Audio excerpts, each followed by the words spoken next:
Deus do céu, quanto mamar. Quanta criança mamando. Quanto. Galinhas e um monte de cachorrinhos. Só tem um dormindo. Nossa, gente, quanto cachorro. Vamos ver o mamar deles.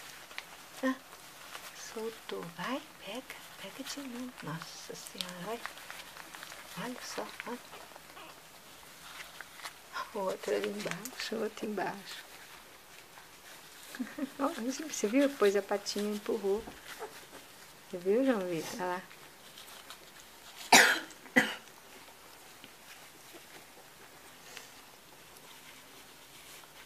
Olha a pata desse daqui, olha.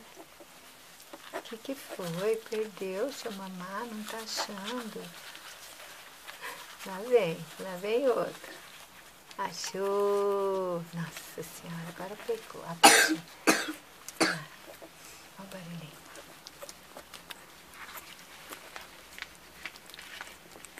A patinha tá desesperada, não achou ainda lugar para mamar. Olha a barriga, olha a bola. Olha a dona Bolota. Quem que é o roliço? Será que é o roliço? O roliço é barrigudo. Aqui. Nossa, ainda não se acertou.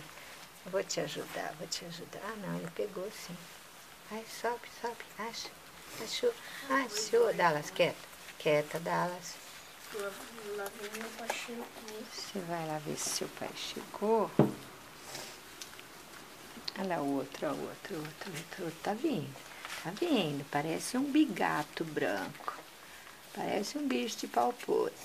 Ela é menina também? Essa daí é. Só que eu não descobri, eu vou descobrir qual que é a Nina, qual que é a Rolinha. E a outra eu não sei. Ah, já tem um que já tá indo embora. Você tá indo embora porque você quer nanar? Ou tá procurando? Tá indo embora.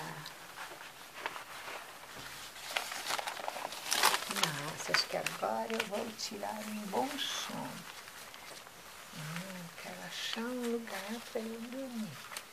Eu vou nanar. As pernas ainda não acertou. Pronto. Vou tirar um cochilo agora.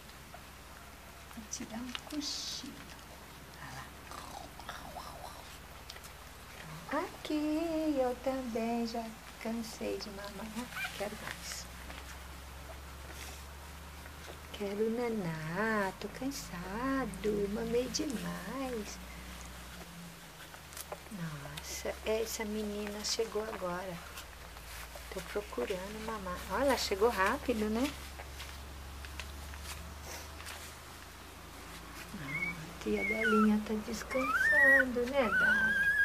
Descansa, meu amor. Descansa, que você merece.